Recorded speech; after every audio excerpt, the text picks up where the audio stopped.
Dad, you promised. My 10-year-old son Dylan's voice cracked, and I swear I physically felt something break inside my chest. Next to him stood his 7-year-old sister, Emma, silent tears trailing down her cheeks, her Batman cape drooping sadly behind her. They both stared at the pile of wood that just yesterday had been the beginnings of their dream treehouse. I know, buddy, I know. I put my hands on their shoulders, trying to ignore the bright yellow violation notice stapled to our oak tree. Some people just don't understand the importance of proper fort architecture. I glanced over at the neighboring house where Patricia Whitmore, Karen in my private thoughts, stood watching from her kitchen window, arms crossed in smug satisfaction. The crushed look on my kids' faces made something shift inside me. This wasn't over, not by a long shot. But let me back up. I should explain how a simple treehouse turned into the great playground war of Sunnyside Estates. 3 weeks earlier, I'd been in my home office finishing up a logo design for a new client when Dylan and Emma burst in, vibrating with the particular energy kids only get when they've hatched a plan. Dad! Dad! Can we build the treehouse now? Summer vacation starts next week. Dylan held up a wrinkled magazine page showing an elaborate wooden structure nestled in a towering oak. I'd been promising this treehouse for months, ever since Jennifer, my ex-wife, had moved into a fancy new house with a pool and a game room. My modest 3-bedroom with its backyard oak was decidedly less impressive, but I'd convinced the kids we could build something amazing together. You know what? Yes. Let's do it. Treehouse time has officially arrived. I saved my work and closed my laptop with a theatrical flourish that made Emma giggle. The truth was, I had no idea how to build a treehouse. My carpentry skills were limited to assembling IKEA furniture, and even that usually resulted in leftover screws I'd convince myself were extras. But YouTube existed, and how hard could it really be? The next morning, armed with nothing but optimism and a Home Depot credit card, I spread blueprint paper across our kitchen table and got to work. See, kids, it'll have 2 levels, a rope ladder, and I'm thinking about adding a zip line to the sandbox, I said, drawing with far more confidence than my abilities warranted. Dylan frowned at the paper, his engineering mind already spotting flaws. Dad, are you sure that support beam is going to hold the whole structure? Of course, I said, making a mental note to Google support beam weight capacity later. Your old man took woodshop in high school, you know. Mom says you failed that class, Emma piped up, innocently stabbing me in the heart. I coughed. Well, that's because Mr. Daniels didn't appreciate creative interpretations of birdhouses. My vision was ahead of its time. Over the next few days, I disappeared down a YouTube rabbit hole of treehouse construction tutorials, emerging with a shopping list longer than my arm and a vocabulary full of terms like lag bolts and joist hangers that I used with unearned confidence. 2 trips to Home Depot and 1 alarmed conversation with my credit card company later. Yes, I really did need to spend that much at a hardware store. I was ready to begin. The old oak tree sat near our property line, its sprawling branches providing perfect support for my ambitious plans. I started by installing the main support beams, which only took 3 attempts and minimal cursing within earshot of the children. I was hammering in the floor joists when I felt that sensation you get when you're being watched. I turned to find Patricia Whitmore standing at the property line, arms crossed, tapping her foot against our shared lawn, in a rhythm that screamed passive-aggressive Morse code. Patricia was 50-something, with the perpetual expression of someone who'd just smelled something unpleasant, and a haircut that screamed, "I'd like to speak to the manager." She was also, unfortunately, on the HOA board, a fact she worked into conversation about as subtly as a foghorn. "Afternoon, Patricia," I called out cheerfully, though we both knew it was forced. "Beautiful day, isn't it? Michael, She never called me Mike like everyone else. Are you aware that all external structures require HOA approval before construction begins? I wiped sweat from my brow, leaving a streak of dirt. It's just a small treehouse for the kids. Nothing fancy. She glanced pointedly at my elaborate blueprints that had somehow become stuck on her side of the fence. That's not what your plans indicate. Those are more like guidelines, I said, wincing as I realized I was quoting Pirates of the Caribbean to a woman who definitely didn't appreciate casual Disney references. Rules are rules, Michael, not guidelines. Her gaze drifted to the overhanging branches. And I believe that tree extends over my property line. I followed her gaze. One branch, maybe 2 feet of ancient oak, did indeed stretch over her immaculately maintained yard. We could trim that branch if it's bothering you, I offered. That's not the point. The point is procedures, Michael, proper channels, forms, and approvals. I forced a smile. I'll look into it. See that you do. She turned to leave, then paused. And the bylaw stipulates that structures must be at least 8 feet from the property line. You might want to measure that as well. I did look into it for about 30 seconds, before deciding that asking forgiveness was easier than asking permission. Besides, the kids were already picking out paint colors, and Dylan had started a countdown calendar to Treehouse Day. I couldn't let them down now. The next few days fell into a rhythm. I'd work on the treehouse after my graphic design work was done, making steady if unspectacular progress. Patricia would find reasons to be in her yard, documenting my efforts with her phone. I'd wave cheerfully. She'd scowl, rinse and repeat. By day 5, I'd managed to install the platform and was starting on the railings. The kids had taken to eating dinner outside just to be near their developing dream house. Even my ex-wife had grudgingly admitted it looked less hazardous than expected when she dropped the kids off from their weekend visit. Dad, when will the treehouse be done? Emma asked, clutching her Batman action figure that inexplicably wore a tiara. Soon, sweetie. Maybe another week. These things take time if you want them done right. Are you doing it right? Dylan asked, eyeing my slightly unlevel floor. That's a feature, not a bug, I assured him. It's for marble races. As it turned out, I didn't have another week. I didn't even have another day. I'd gone for a quick grocery run, leaving the kids with our teenage neighbor, Zoe. When I returned, there was an official-looking car in my driveway and a police cruiser at the curb. My heart dropped to my stomach. The kids. But as I sprinted from my car, grocery bags forgotten, I realized the officials were in my backyard, staring up at the half-built treehouse. Sir, we've received a complaint about an unauthorized structure, the inspector said, a thin man who looked like he got a rush from measuring hedge heights. Next to him stood a police officer who seemed embarrassed to be there. A complaint? I repeated, though I knew exactly who had made it. Right on cue, I spotted Patricia watching from her kitchen window, not even trying to hide her satisfaction. The cop, his nameplate read, Officer Reynolds, gave me an apologetic look. Just procedural, sir. We have to follow up when someone calls. Can I at least finish securing what I've built? For safety? I asked.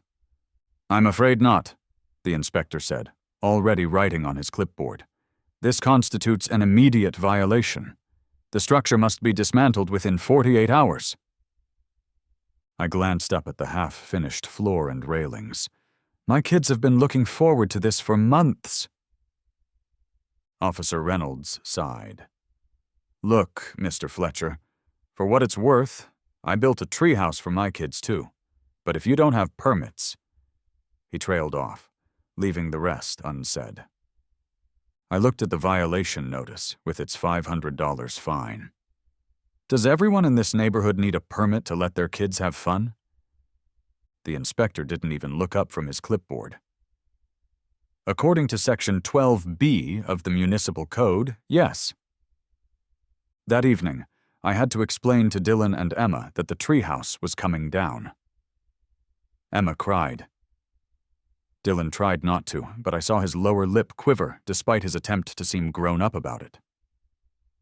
"It's not fair," he said quietly. "I know, buddy." "It's just because Miss Whitmore doesn't like kids having fun," Emma added, surprisingly perceptive for a 7-year-old. I couldn't disagree. So the next morning, as the kids stood watching, I dismantled the beginnings of their treehouse. Each nail I removed felt like a personal failure.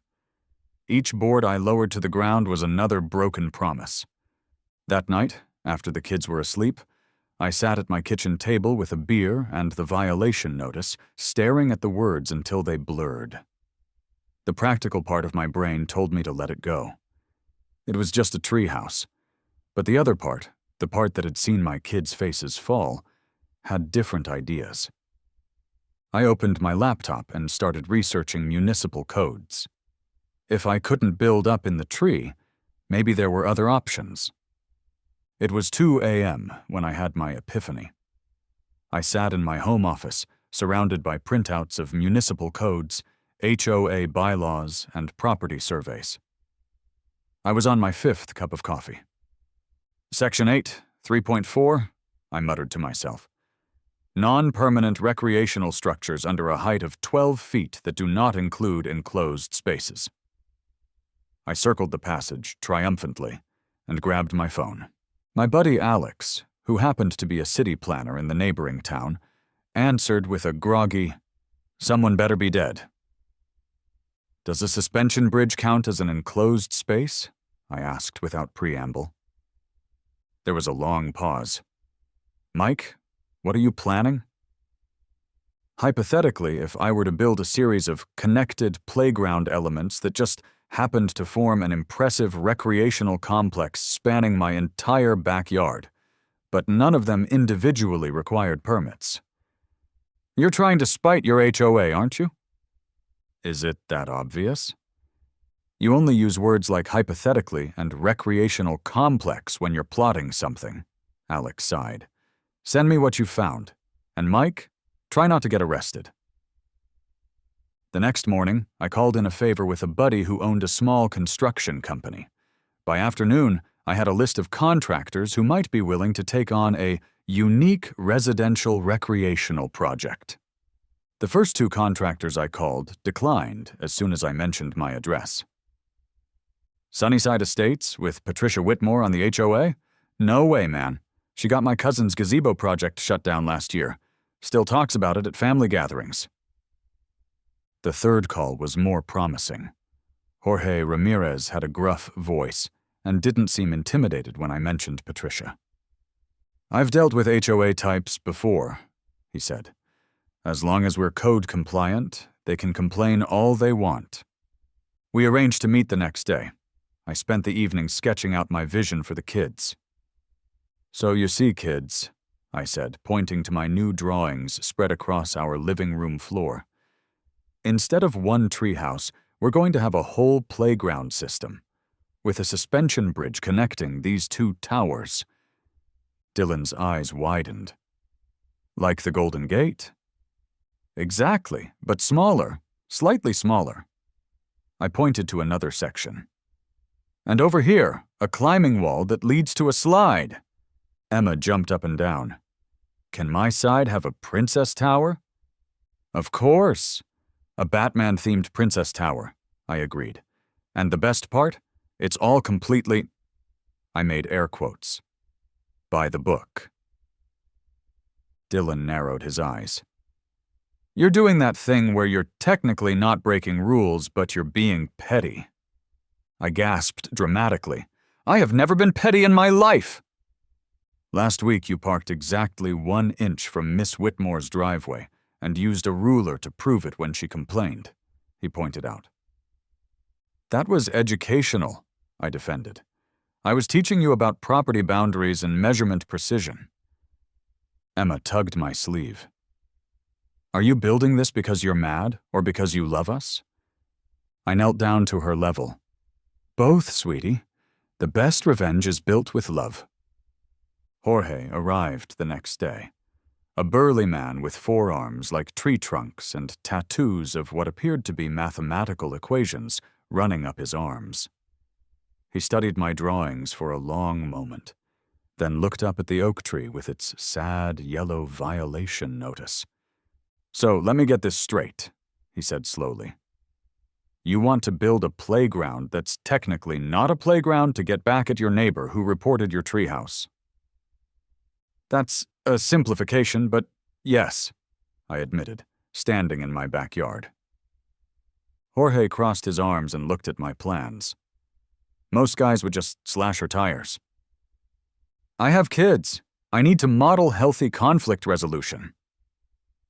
"By building an unnecessarily elaborate playground out of spite?" "Exactly." Jorge broke into a wide grin. "I like your style. My last client was a hedge fund manager who wanted a kitchen remodel just to one-up his brother-in-law." He tapped my drawings. "This suspension bridge design needs work, though. The tension calculations are all wrong." "You know suspension bridge physics?" "Civil engineering degree before I found my calling in thumbing my nose at rich people's vanity projects." He extended his hand. "I'm in." The excitement of having a professional on board lasted until Jorge gave me his estimate. $26,000? I choked, staring at the figure. He shrugged. "Quality materials for a safe structure, proper anchoring for the suspension elements, labor, that's actually me cutting you a deal." I slumped into a patio chair. "I was thinking more like 5,000? For 5,000, I can build you a very nice sandbox, maybe with cup holders." I looked at the kids' faces peering hopefully through the window and sighed. "What if we scale back but keep the suspension bridge? That's the centerpiece." Jorge studied me. "This really matters to you, doesn't it?" "More than it probably should," I admitted. Later that night, I listed my beloved Triumph motorcycle on eBay, canceled my streaming subscriptions, and emailed 3 former clients about taking on rush graphic design projects. As I worked until 3 a.m. on a logo for a dental practice, I pictured Patricia's face when she saw the finished playground. Worth every penny. 2 weeks later, Jorge's crew arrived at 7 a.m. sharp. The noise of trucks backing up had barely faded when Patricia emerged from her door, smartphone already raised to document the proceedings. "Morning, Patricia," I called out with exaggerated cheerfulness. "Beautiful day for some completely permitted recreational equipment installation, isn't it?" She marched to the property line. "I've already called the HOA board for an emergency meeting." "Wonderful. I've got copies of all the relevant codes and regulations if they need them. Also some muffins. I baked muffins." Jorge stepped up beside me. "We have all necessary permissions, ma'am," he said professionally, handing her a folder of documentation I had prepared. "Everything is precisely calculated to remain within non-permit requirements."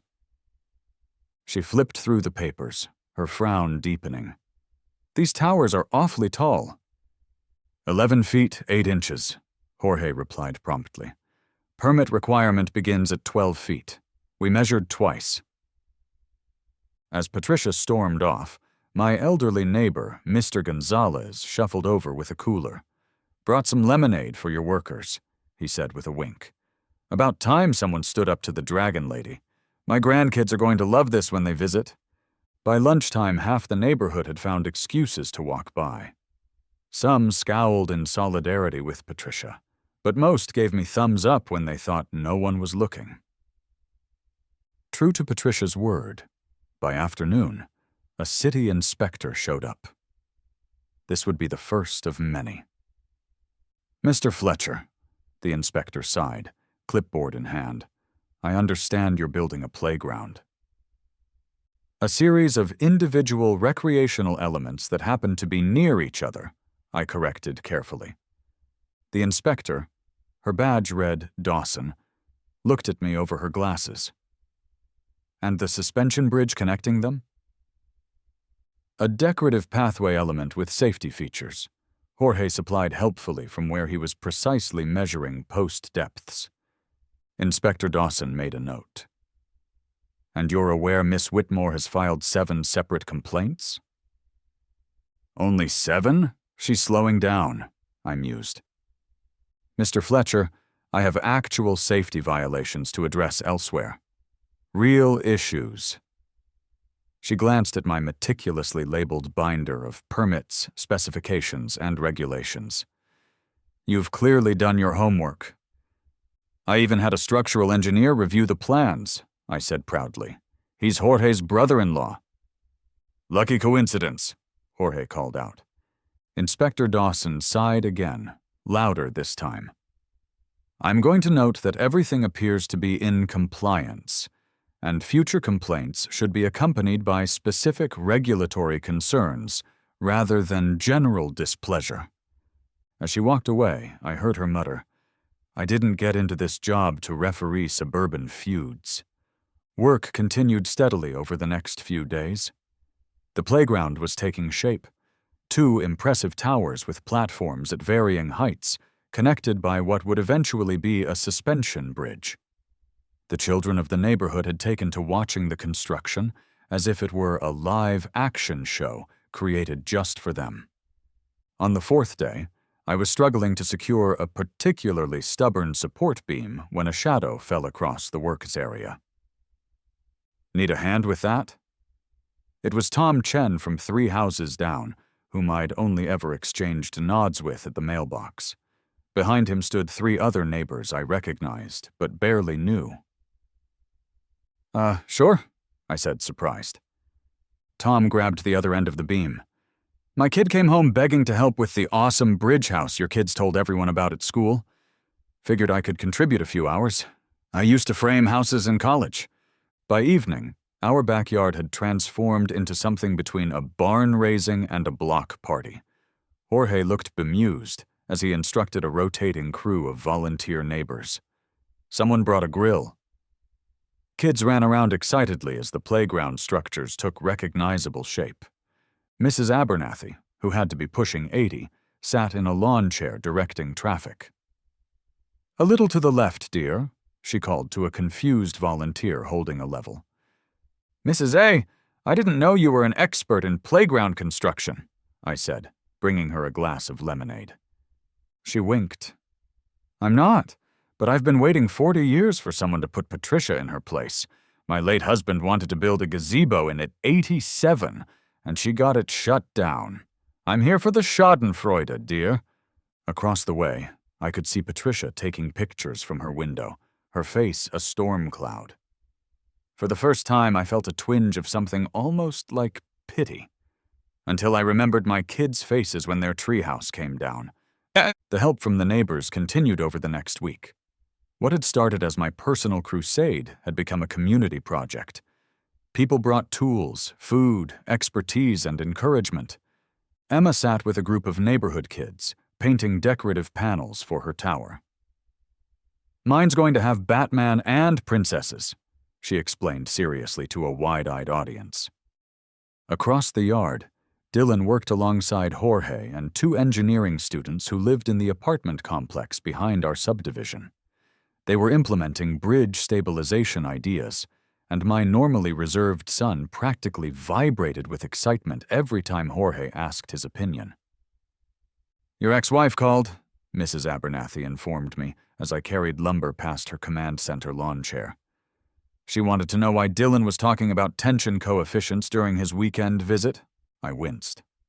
Was she angry? Impressed, actually. Said something about him showing interest in school for the first time in months. Not everything went smoothly. The suspension bridge, the symbolic centerpiece of the project, presented unexpected engineering challenges.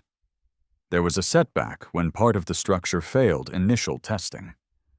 The partially completed suspension bridge swayed dangerously when Jorge tested it with sandbags. This isn't working, he said grimly. The anchor points need to be completely redesigned. How much will that cost? I asked, already doing mental calculations of what else I could sell. It's not just money. We might need to start from scratch with this section. I sat heavily on a pile of lumber, watching the bridge's gentle swaying. Maybe Patricia was right. Maybe this was too ambitious. Jorge looked at me sharply. Don't give that woman the satisfaction. I just wanted to build something cool for my kids. Now I've dragged the whole neighborhood into my petty revenge project. I gestured at the half-built playground. What if we just focus on the towers and forget the bridge? Dad? Dylan had approached without me noticing. Is the bridge canceled? We're having some engineering challenges, buddy. He looked thoughtful. Like the Tacoma Narrows Bridge? We learned about that in science. It collapsed because of resonance. Jorge raised an eyebrow. Smart kid. What if you used a different support structure? Dylan pulled out his own crude drawing. I was thinking about it, and Jorge studied the child's drawing with surprising seriousness. This might actually work. It's similar to a design adjustment I was considering. Dylan beamed with pride, and in that moment I remembered what this was really about. Not Patricia. Not HOA revenge.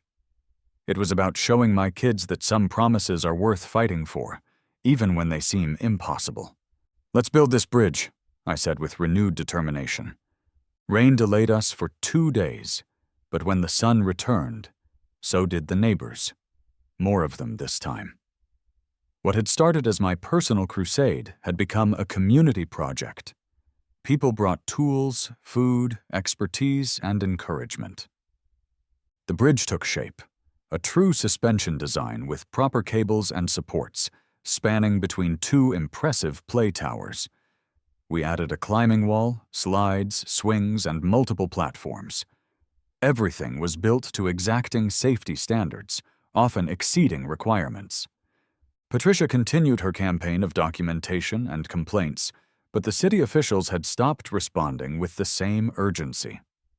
One inspector even brought his kids to see the famous bridge house they'd heard about. The day of final inspection arrived with all the tension of a courtroom drama. Patricia had escalated to the head building inspector and brought along Terrence Wilkins, the HOA president, a retired lawyer known for his by-the-book approach.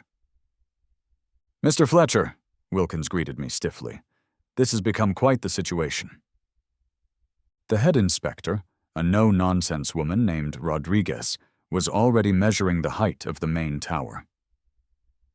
11 feet, 10 inches, she announced, under the 12-foot threshold. Patricia stepped forward with a folder of her own. If you measure from the elevated grade on the west side, we measure from the lowest adjacent grade, as per code, Rodriguez interrupted, not even looking up from her laser measuring tool. I've been doing this for 20 years, ma'am. For the next hour, every aspect of the playground was examined, measured, and documented. Safety railings, platform stability, ladder angles, material treatments, nothing escaped scrutiny.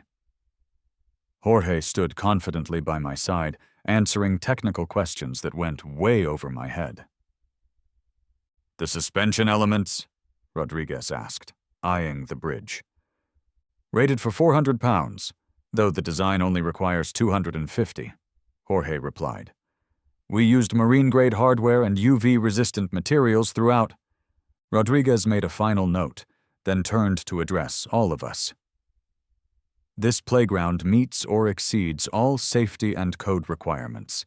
In fact, she added with a small smile, I'll be using photos in our department training as an example of proper recreational construction. Wilkins cleared his throat. While it may meet city code, our HOA has additional... All individual elements fall under the pre-approved recreational equipment clause in Section 5.3 of your own bylaws, I interjected, handing him the relevant page. And the color scheme complies with the approved palette in Appendix C. Wilkins skimmed the document, his expression souring. You've certainly done your research. I had plenty of motivation, I replied, glancing at Patricia, whose face had gone an alarming shade of red. As the officials departed, Patricia remained, glaring at the playground. This isn't over, Michael. Actually, Patricia, I think it is. The inspection passed. I gestured to the beautiful playground. Would you like a tour? The view from the top is quite nice. You can see right into your garden. She turned on her heel and stalked away without another word. We went all out for the grand opening. Balloons, a ribbon-cutting ceremony, and a ridiculous amount of cupcakes. I'd invited the entire neighborhood, not really expecting many to show up. I was wrong. Our backyard was packed with families. Children swarmed over the playground like ants on a sugar cube, their excited screams a symphony of vindication. "Dylan! Emma!" I called as cameras came out. "You get to cut the ribbon!" My kids, beaming with pride, stepped forward to snip the red ribbon stretched across the entrance to the bridge. As it fell away, a cheer went up from the assembled neighbors. "I had my doubts, Mike," Mr. Gonzalez admitted as he watched his grandchildren race across the bridge, "but you've created something special here." It turned out to be about more than just getting back at Patricia, I confessed. "The best revenge projects always do," he chuckled. From across the yard, I spotted Patricia watching from her patio. For a moment, our eyes met, and I prepared for another confrontation. Instead, she gave a tight nod that wasn't exactly approval, but wasn't outright hostility either. Later, as the party was winding down, Officer Reynolds, the same cop who'd delivered the Treehouse violation, stopped by in his civilian clothes with his own children. "Had to see this playground my kids keep hearing about," he said, shaking my hand. "You know there are kids from 3 neighborhoods over begging their parents to bring them here?" "It got a little out of hand," I admitted. He watched his kids joining mine on the suspension bridge. "Sometimes the best things do." He lowered his voice. "For what it's worth, that Treehouse violation always felt wrong to me. This, though." He gestured at the throng of happy children. "This is something to be proud of." In the weeks that followed, the playground had unexpected effects on the neighborhood. It became a gathering place that brought people together who previously didn't interact. New friendships formed among both children and adults. The previously fragmented neighborhood developed a stronger sense of community, centered partly around the playground. "We should start a neighborhood directory," suggested Lisa Martinez, a mother I'd only met because her son had become Dylan's bridge buddy. We were watching our kids play while a group of parents chatted on my patio. "I've met more neighbors in the past month than in the 5 years we've lived here." "And maybe a rotating schedule for supervision?" added another dad. "So there's always an adult around when kids are playing?" I marveled at how quickly the playground had become community property. Parents took turns bringing snacks and drinks. Impromptu barbecues happened most weekends. Teenagers who'd previously spent their time glued to screens now volunteered to supervise younger kids on the equipment. "Did you hear about the Chen family?" Mrs. Abernathy whispered to me one afternoon. Their youngest was struggling to make friends because of his autism, but he's fascinated by the bridge physics. Now he and Dylan have started a science club that meets under the suspension bridge every Tuesday. Even more surprising was the softening of some HOA regulations.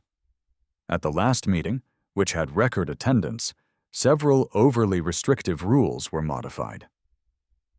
Terrence Wilkins, who'd seen how the playground had transformed the neighborhood, became an unexpected ally. "Community cohesion increases property values more than standardized mailbox colors ever could," he admitted to me after the meeting.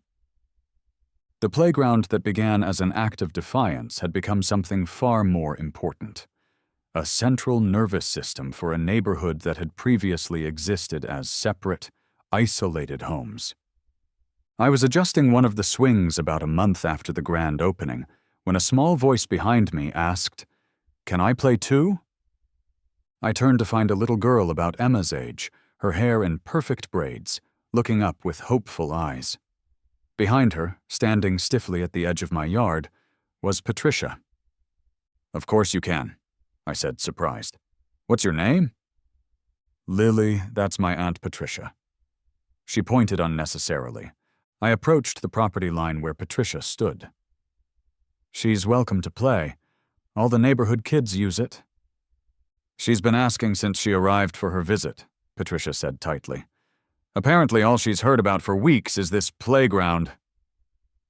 We watched in awkward silence as Lily joined the other children on the bridge. "The safety railings are higher than required," Patricia finally commented, which from her was practically a compliment. "Jorge insisted. Said he couldn't sleep at night otherwise." Another stretch of silence. "You've changed things around here," she said, not looking at me. "For the better, I hope." She watched as Lily squealed with delight, racing across the bridge. "That remains to be seen, but my niece seems happy." It wasn't friendship. It wasn't even particularly warm. But it was something, an acknowledgement that perhaps there was value in things that didn't fit her precise vision of neighborhood propriety. The next day, a plate of immaculately arranged cookies appeared on my porch with a note that read simply, "From Lily and her aunt." 2 months after the playground opened, my ex-wife Jennifer stopped by to pick up the kids from my weekend. She'd heard all about the playground, but hadn't seen it herself. "This is not what I expected," she said, staring up at the playground with undisguised amazement. "What were you expecting?" I asked, handing her a glass of lemonade as we sat on the patio. "From your description, a glorified swing set built out of spite." She gestured at the bustling playground where at least 15 children were currently playing. "Not a neighborhood phenomenon." Dylan waved from the top platform where he was explaining something to a group of attentive kids, using elaborate hand gestures. "He's been researching famous bridges," I told her.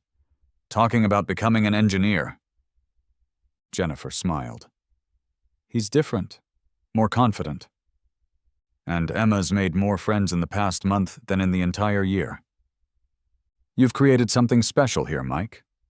She looked at me with new respect, though I'm still not entirely clear on how a failed treehouse led to this.